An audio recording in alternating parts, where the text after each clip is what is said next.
आप सभी ने कभी ना कभी ये जरूर सुना होगा कि इंडिया नेपाल, बांग्लादेश और श्रीलंका जैसे पड़ोसी देशों को ऑयल एक्सपोर्ट करता है। पर क्या आपको ये पता है कि इंडिया यूएस और यूएई जैसे ऑयल रिच कंट्रीज को भी ऑयल एक्सपोर्ट करता है? वो भी कोई छोटी मोटी अमाउंट नहीं। इन टोटल इंडिया ने 2024 में 70 बिलियन डॉलर्स के पेट्रोलियम प्रोडक्ट्स एक्सपोर्ट करे हैं। आज की वीडियो में हम दो बड़ी चीजें देखेंगे। पहला ये कि जब इंडिया ग्लोबली कंपेटिटिव प्राइसेस पे ऑयल बाहर एक्सपोर्ट कर रहा है, तो फिर हमारे खुद के देश में प्राइसेस 100 रुपए से ऊपर क्यों जा रहे हैं। और दूसरी बात, इंडिया जो पूरी दुनिया का दूसरा सबसे बड़ा ऑयल इंपोर्टर है, वो दूसरे देशों को ऑयल एक्सपोर्ट कैसे कर पा रहा है। तो अब ये समझते हैं कि हमारे देश में वो कौन सी चीजें हैं जिससे पेट्रोल और डीजल के प्राइसेस डिसाइड होते हैं। वो कौन सी चीजें जिनको मिला मिलाकर 1 लीटर पेट्रोल का प्राइस करीब 100 रुपए पहुंच जाता है। अब अगर हम ऑयल इंपोर्ट की बात करें, तो इंडिया किसी एक देश से ऑयल इंपोर्ट नहीं करता है। हम बहुत सारे अलग अलग देशों से ऑयल इंपोर्ट करते हैं, और इसीलिए हम उसको कहते हैं Indian basket of crude oil. और उसका प्राइस डिसाइड करते हैं हम उन सारे देशों से जिनसे हम ऑयल इंपोर्ट कर रहे हैं, उनके प्राइसेस का हम एवरेज निकालते हैं और उसको कहते हैं Indian basket of crude oil का प्राइस। और आज की डेट पे Indian basket of crude oil का प्राइस चल रहा है $69 पर बैरल। और अगर हम एक बैरल की बात करें, तो एक बैरल एग्जैक्ट 42 यूएस गैलन के बराबर होता है। और उसको अगर हम लीटर्स में कन्वर्ट करें, तो वो करीब 159 लीटर हो जाता है। तो यानी इंडिया 1 लीटर पेट्रोल के लिए करीब करीब 38.5 रुपीज दे रहा है। और वहीं अगर हम रिटेल प्राइसेस की बात करें, तो दिल्ली में 1 लीटर पेट्रोल ऑलमोस्ट 94.5 95 के आसपास चल रहा है। तो अब ये समझते हैं कि आप जो 38.5 यानी करीब 40 रुपए जो हम इंपोर्ट के दे रहे हैं 1 लीटर पेट्रोल के, उसके ऊपर हम जो भी अमाउंट पे कर रहे हैं, हम वो किस चीज के लिए दे रहे हैं। अब अगर हम पिछले कुछ टाइम का रिकॉर्ड देखें और एवरेज निकालें, तो हमें 1 लीटर क्रूड ऑयल करीब 40 रुपए का पड़ रहा है। हमारी जो कॉस्ट निकल रही है इंपोर्ट की, वो पर लीटर करीब 40 रुपीज आ रही है। उसके ऊपर उसको प्रोसेसिंग करने की जो कॉस्ट आती है, यानी कि उसको रिफाइन करने की जो कॉस्ट आती है, वो आती है ऑलमोस्ट 5.66 रुपीज।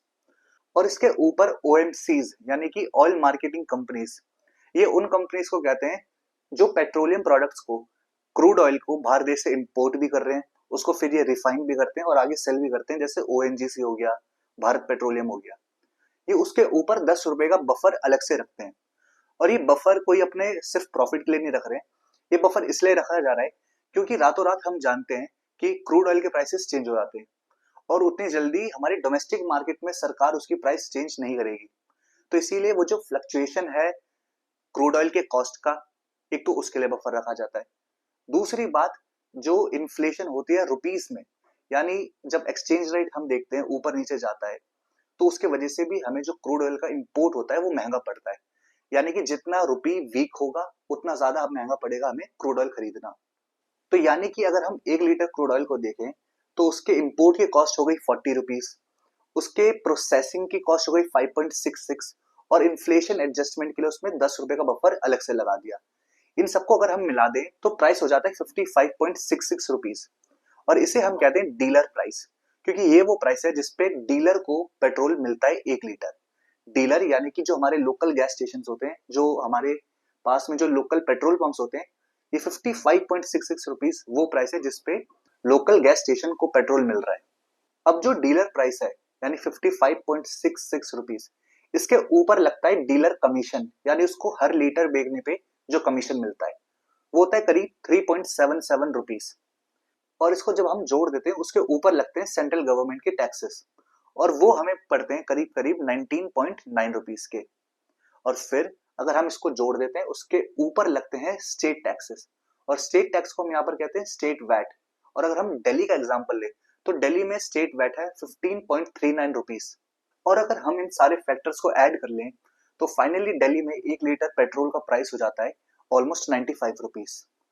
और इतना जो ज्यादा टैक्स इस पे लग रहा है, इतनी जो हाई अमाउंट इसमें जा रही है, ये एक बहुत बड़ा रीजन है कि क्यों पेट्रोल और डीजल जैसे जो प्रोडक्ट्स हैं, वो जीएसटी से बाहर रखे गए। क्योंकि अगर जीएसटी लगता, तो इस पे कंबाइंड टैक्स सिर्फ 28% होता, और वो 28% लगता dealer price plus dealer commission पे। तो अगर हम उसको देखें, तो डीलर प्राइस और कमीशन मिलाकर हो जाता है 59.43।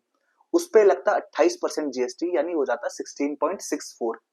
और इनको मिलाकर जो फाइनल प्राइस बनता, वो बनता 76.07 रुपीज। तो यानी कि 1 लीटर पेट्रोल का प्राइस दिल्ली में सीधा 20 रुपए नीचे आ जाता। इतनी ज्यादा कटौती होती अगर ये जीएसटी में आता।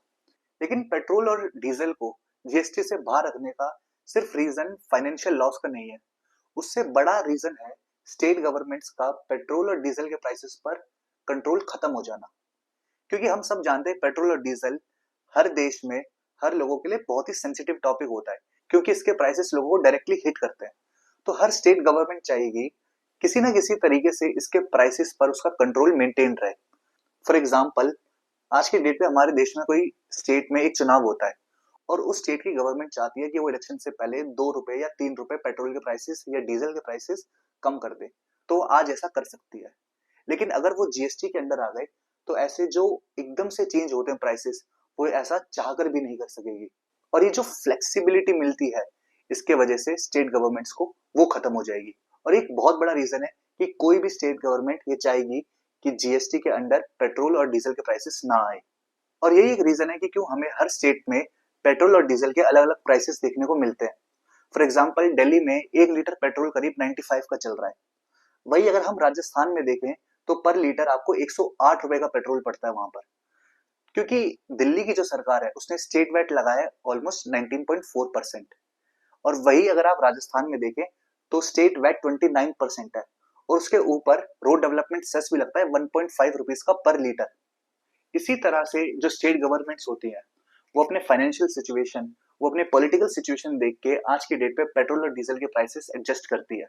लेकिन अगर ये जीएसटी के अंडर आता तो हर स्टेट गवर्नमेंट के लिए फ्लेक्सिबिलिटी खत्म हो जाती। और अब आते सबसे बड़े क्वेश्चन पर कि इंडिया, जिसके पास कोई अपने खुद के बहुत बड़े ऑयल रिजर्व्स नहीं है, जो खुद अपनी एनर्जी सिक्योरिटी के लिए ऑयल इंपोर्ट पे डिपेंड करता है, उस देश ने 2024 में $70 बिलियन के पेट्रोलियम प्रोडक्ट्स कैसे एक्सपोर्ट कर दिए। तो इसका रीजन है इंडिया की एडवांस्ड रिफाइनरी सेक्टर। हमारे पास भले ही कोई बहुत बड़े ऑयल रिजर्व्स नहीं है, लेकिन हमारे पास दुनिया की 4th लार्जेस्ट रिफाइनरी सेक्टर है। और इसलिए आपने सुना होगा कि इंडिया के जो नेबर्स हैं, ज्यादातर जो नेबर्स हैं वो इंडिया से ही ऑयल इंपोर्ट करते हैं। ऐसा इसलिए है क्योंकि उनकी जो अपनी खुद की रिफाइनरी इंडस्ट्री है वो इतनी बड़ी नहीं है कि वो अपने खुद के देश की डिमांड मीट कर पाए।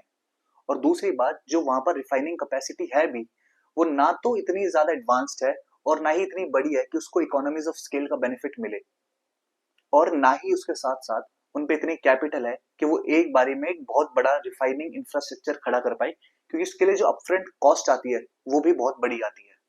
और यही वो रीजन है जिसकी वजह से ऐसे देश ये प्रेफर करते हैं कि वो crude oil direct international market से लेकर उसको रिफाइन करने से बढ़िया इंडिया जैसे कंट्री से डायरेक्ट रिफाइंड ऑयल ही खरीद ले। और क्योंकि इंडिया उनके पास भी है जियोग्राफिकली, तो उनको ऑयल सप्लाई के लिए ज्यादा वेट भी नहीं करना पड़ता है। लेकिन इंडिया सिर्फ अपने नेबरिंग कंट्रीज को ऑयल एक्सपोर्ट नहीं करता है, हम ऑल ओवर द वर्ल्ड अपना जो पेट्रोलियम प्रोडक्ट्स है उनको एक्सपोर्ट करते हैं। ऐसा क्यों है? फॉर एग्जाम्पल, यूएस सबसे बड़ा ऑयल एक्सपोर्टर है, वहां की जो रिफाइनिंग कैपेसिटी है वो भी सबसे ज्यादा बड़ी है। तो फिर वो इंडिया जैसे देश से ऑयल क्यों खरीद रहा है? वो इसलिए क्योंकि ऑयल के भी अपने अलग अलग टाइप होते हैं। क्रूड ऑयल बहुत अलग अलग किस्म का हो सकता है और उनके लिए रिफाइनरीज भी अलग अलग चाहिए। तो यूएस जिस ऑयल को खुद रिफाइन कर सकता है उसको बाहर से इंपोर्ट कर लेता है, और जिस किस्म के ऑयल को वो रिफाइन नहीं कर सकता उसको वो एक्सपोर्ट भी करता है। और उसके अलावा इंडिया बहुत सारे यूरोपियन देशों को भी आज की डेट पे ऑयल एक्सपोर्ट करता है। और उसका रीजन भी हम जानते हैं, जो रशिया यूक्रेन के बीच में वॉर चल रही है, उसके बाद जो रशिया पर सैंक्शंस लगे हैं, तो इंडिया रशिया से ऑयल खरीदता है, उसको रिफाइन करता है और ग्लोबली कंपेटिटिव प्राइसेस पे जो यूरोपियन देश है उनको भी ऑयल एक्सपोर्ट करता है। तो इसीलिए हमारे सबसे बड़े अगर आप बायर्स भी देखें तो नेदरलैंड्स उनमें से एक है। ऐसे ही बहुत सारे यूरोपियन देश जो इंडिया से बहुत बड़े लेवल पे ऑयल इंपोर्ट करते हैं। तो आई होप आपको आज की वीडियो इन्फॉर्मेटिव लगी होगी, कोई नई इन्फॉर्मेशन मिली होगी।